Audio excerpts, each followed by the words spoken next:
everybody, welcome back to my YouTube channel Risna Tiarika with me Risna.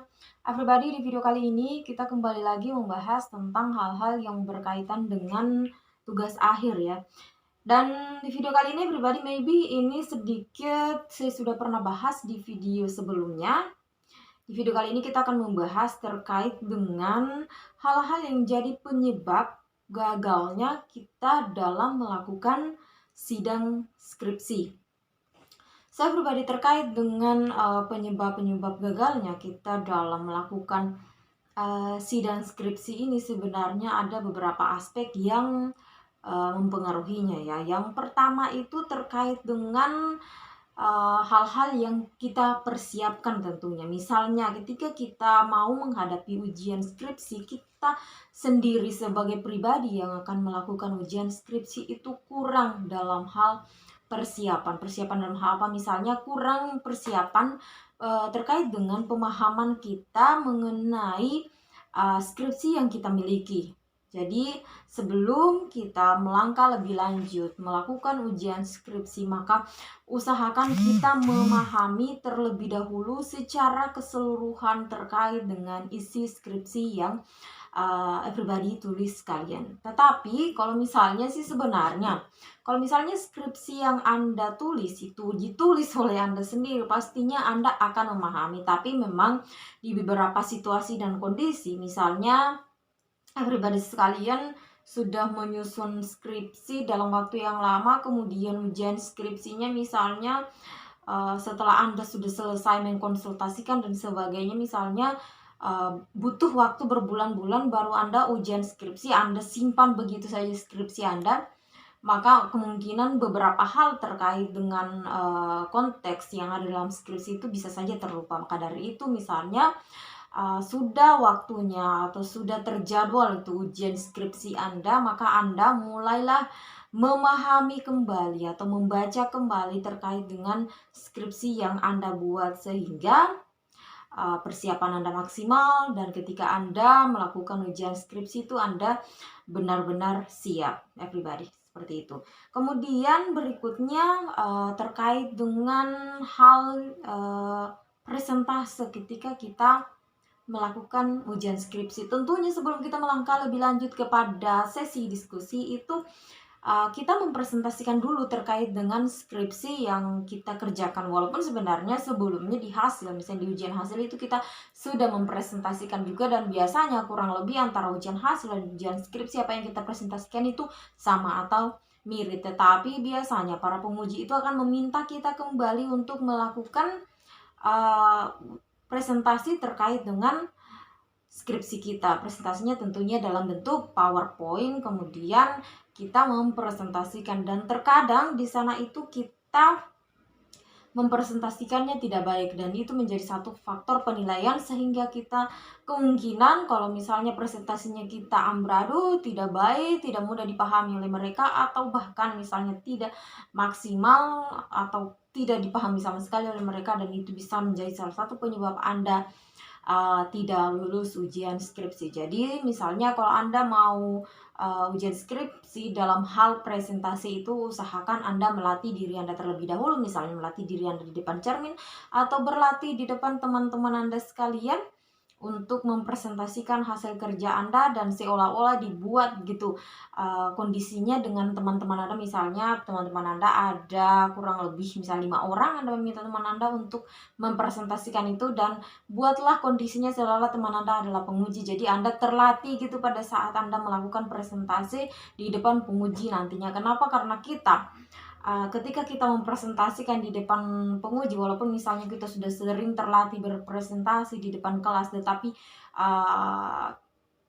suasananya itu akan berbeda. Pasti ada grogi ya di sana, ada deg-degannya, sehingga membuat kelihatannya pada saat kita presentasi itu tidak maksimal. Dan juga apa yang kita sampaikan, kalau misalnya kita sudah ada grogi dan sebagainya berkaitan dengan perasaan, itu akan sulit dipahami orang lain, dan pastinya akan terlihat bagaimana groginya kita pada saat presentasi itu sendiri, sehingga kelihatan kita kurang siap dalam hal mempresentasikan itu. Seperti itu everybody.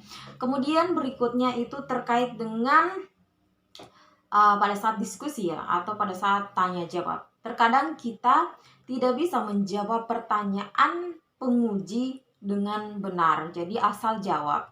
Maka dari itu, seperti yang saya katakan tadi pertama, bahwasanya sebelum kita melakukan ujian skripsi, maka kita harus benar-benar menguasai skripsi yang kita miliki dan yang kita tulis ya, supaya nanti ketika kita ada namanya tanya jawab atau diskusi dengan dosen penguji, kita mampu menjawab pertanyaan-pertanyaan yang mereka ajukan itu dengan baik dan benar.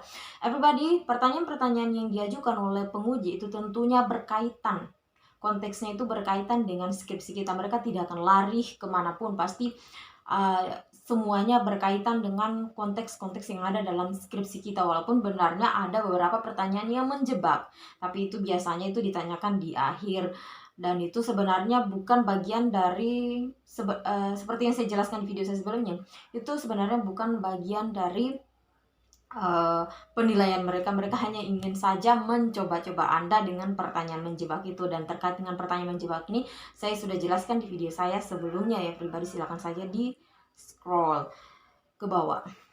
Oke pribadi, terkait dengan tidak bisa menjawab pertanyaan penguji dengan benar ini, itu biasanya dipengaruhi oleh kegrogian kita tentunya, sehingga kadang-kadang apapun yang kita sudah pelajari hilang dari kepala. Maka dari itu, seperti yang saya katakan tadi, kita perlu berlatih seperti itu sebelum ujian skripsi ya. Tapi kalau misalnya Anda sudah terbiasa untuk ngomong di depan orang, atau sudah biasa berorganisasi, dan apapun biasanya pertanyaan yang bisa diberikan Anda bisa menjawab ya, it's okay. Tanpa latihan pun mungkin Anda hal ini hal biasa. Tetapi ketika kita berada dalam kondisi seperti itu, seterlatih apapun kita, pasti ada 1-2 hal yang menyebabkan kita itu deg-degan, grogi, dan sulit menguasai kondisi lingkungan yang ada di situ ya. Apalagi pengujinya kita kan dosen-dosen kita, tentunya ada rasa segan ke mereka yang menyebabkan kita grogi seperti itu. Maka dari itu, persiapkan diri dengan baik, baca benar-benar konteks dari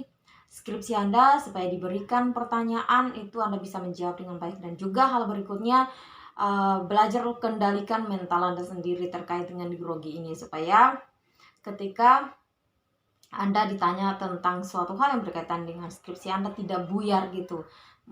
Di kepala Anda masih ada jawaban yang bisa Anda berikan dengan tepat dan benar, seperti itu pribadi. Kemudian berikutnya pribadi, terkait dengan hal yang menjadi penyebab gagalnya kita dalam sidang skripsi ini, yaitu berkaitan dengan konteks yang ada di skripsi kita. Jadi banyak kesalahan dalam hasil penelitian sehingga skripsi itu menjadi tidak layak. Jadi kadang-kadang kan dalam melakukan penelitian kita banyak melakukan kesalahan, dan biasanya tidak sesuai dengan metode yang sudah kita tulis, yang seharusnya misalnya, sehingga menyebabkan data yang kita peroleh itu salah. Jadi kadang-kadang juga hal ini juga menyebabkan kita gagal dalam melakukan ujian skripsi, sehingga misalnya disuruh ulang lagi ngambil data seperti itu. Tetapi kan biasanya itu kita sudah melakukan ujian di seminar hasil. Jadi biasanya kalau untuk poin ini itu di skripsi biasanya sudah tidak terlalu banyak masalahnya lagi. Tapi 1-2 hal pasti ada juga terkait dengan hal ini bisa menyebabkan Anda tidak lolos. Tapi biasanya itu terkait dengan data-data ini, terkait dengan kesalahan-kesalahan dalam melakukan penelitian, itu biasanya sudah dikoreksi dengan baik pada saat kita melakukan ujian hasil. Jadi biasanya di hasil itu dilihat benar-benar apakah data yang kita peroleh ini sudah benar adanya, atau sudah sesuai dengan metode kita pengambilannya. Maka biasanya diluluskan gitu untuk hasil. Makanya kalau di skripsi itu biasanya untuk poin ini sudah tidak terlalu menjadi permasalahan besar lagi, karena sudah diteliti, sudah diperbahaskan atau diperbincangkan di hasil seperti itu. Tapi kadang-kadang juga beberapa universitas kan tidak ada ujian hasil gitu, jadi langsung skripsi beberapa ya. Nggak tahu sih kalau peraturan sekarang, dulu saya sering mendengar dari teman-teman mereka langsung skripsi, hasil skripsi begitu. Jadi Anda perlu mengantisipasi juga hal ini ya pribadi. Kemudian berikutnya pribadi, terkait dengan hubungan dengan penguji kurang baik. Jadi kalau Anda misalnya sedang melakukan tugas akhir, sedang menjalani aktivitas sebagai mahasiswa yang mengerjakan tugas akhir, maka buatlah hubungan Anda dengan pembimbing tentunya, penguji dan juga dosen-dosen Anda itu menjadi baik-baik saja seperti itu everybody. Tapi tentunya sebagai mahasiswa ya harusnya Anda melakukan hubungan dengan dosen, penguji, pembimbing itu baik seperti itu. Jadi untuk konteks ini tuh sebenarnya pasti ya mahasiswa akan melakukan hubungan yang baik dengan seluruh sivitas akademik di jurusannya seperti itu ya. Kemudian berikutnya pribadi terkait dengan attitude. Jadi apapun yang kita lakukan ya, ini sering kalau ulang-ulangi, baik dalam ujian proposal, skripsi, hasil, itu pasti attitude akan selalu diperhatikan oleh dosen penguji. Jadi poin yang sebelumnya, hubungan dengan penguji kurang baik ini pasti akan berkaitan juga dengan attitude ya. Jadi attitude-nya kita tentunya harus baik ya. Mahasiswa pastinya memiliki attitude yang baik. Jadi ini tidak perlu dipermasalahkan sebenarnya. Tapi juga teman-teman sekalian atau pribadi sekalian ini harus memperhatikan attitude ini. So pribadi itulah hal-hal yang menjadi penyebab gagalnya dalam sidang skripsi. Mudah-mudahan bermanfaat bagi pribadi sekalian. Thanks kalau you have watched my video. Meet again next video and bye-bye.